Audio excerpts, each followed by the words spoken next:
कहाणी हालतालिकेची. एके दिवशी शंकर पार्वती कैलास पर्वतावर बसली होते. पार्वतीने शंकराला विचारले, महाराज, सर्व व्रतात चांगलं व्रत कोणतं?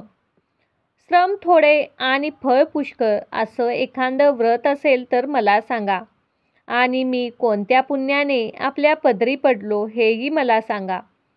तेव्हा शंकर म्हणाले, जसा नक्षत्रात चंद्र श्रेष्ठ, ग्रहात सूर्य श्रेष्ठ, 4 वर्णात ब्राह्मण श्रेष्ठ, देवात विष्णू श्रेष्ठ, नद्यात गंगा श्रेष्ठ, त्याचप्रमाणे हालतालिका हे व्रत सर्वात श्रेष्ठ आहे. ते तुला सांगतो. तेच तू पुनर्जन्मी हिमालय पर्वतावर केलंस आणि त्याच्या पुण्याने तुला मी प्राप्त झालो. ते ऐक. हे व्रत भाद्रपद महिन्याच्या पहिल्या त्रयोदशीला करावं. ते पूर्वी तू केलंस हे मी तुला आता सांगतो. तू लहानपणी मी तुला प्राप्त व्हावा म्हणून मोठं तप केलंस.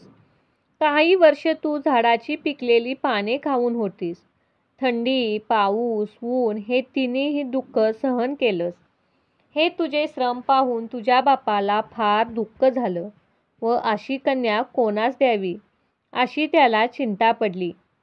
इतक्यात तिथे नारद मुनी आले. हिमालयाने त्यांची पूजा केली. येण्याचे कारण विचारले. तेव्हा नारद म्हणाले, तुझी कन्या उपवर झाली आहे. हे हिमालया, ती विष्णूला द्यावी. ही तिच्यासाठी योग्य वर आहे.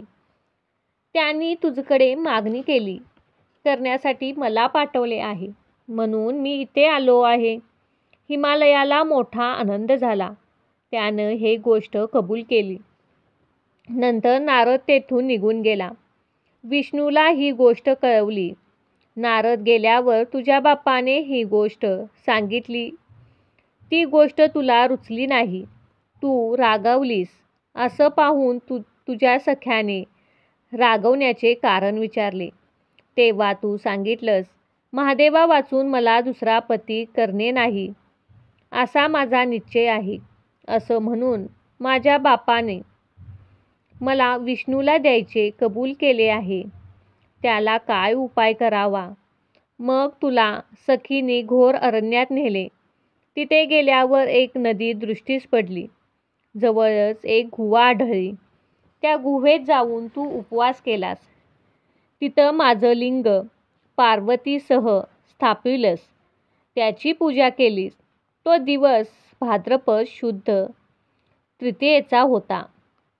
रात्री जागरण केलंस. त्या पुण्याईने तिथलं माझं आसन हललं. नंतर मी तिथे आलो. तुला दर्शन दिले. वर मागण्यास सांगितला. तू म्हणालीस, तुम्ही माझे पती व्हावे, याशिवाय दुसरी इच्छा नाही. नंतर ती गोष्ट मी मान्य केली आणि गुप्त झालो. पुढे दुसऱ्या दिवशी ती पूजाव्रत तू विसर्जन केलंस. मैत्रिणीसह त्याचं पारायण केलंस. इतक्यात तुझा बाप तिथे आला. त्याने तुला मलाच देण्याचे वचन दिले. तुला घेऊन घरी गेला. मग काही दिवसांनी चांगला मुहूर्त पाहून तुला त्यानं मला अर्पण केलं. अशी या व्रताने तुझी इच्छा पूर्ण झाली. याला हालतालिका व्रत म्हणतात. याचा विधीच असा आहे की ज्या ठिकाणी हे व्रत करावयाचे असेल त्या ठिकाणी तोरण बांधावे. केळीचे खांब लावून ते स्थळ सुशोभित करावे. पुढं रांगोळी घालून पार्वतीसह महादेवाची लिंग स्थापना करावं व त्यांची विधियुक्त पूजा करावी. मनोभावे याची प्रार्थना करावी व रात्री जागरण करावं. या व्रताने प्राणी पापापासून मुक्त होतो. 7 जन्माची पातके नाहीसे होते. राज्य मिळते. स्त्रियांचे सौभाग्य वाढते. कहाणी वाचन केल्यानंतर सुवासिनीला यथाशक्ती वाण द्यावे. दुसऱ्या दिवशी उत्तर पूजा करावी आणि व्रताचे विसर्जन करावे. ही 7 उत्तराची कहाणी 5 उत्तरी सुफळ संपूर्ण.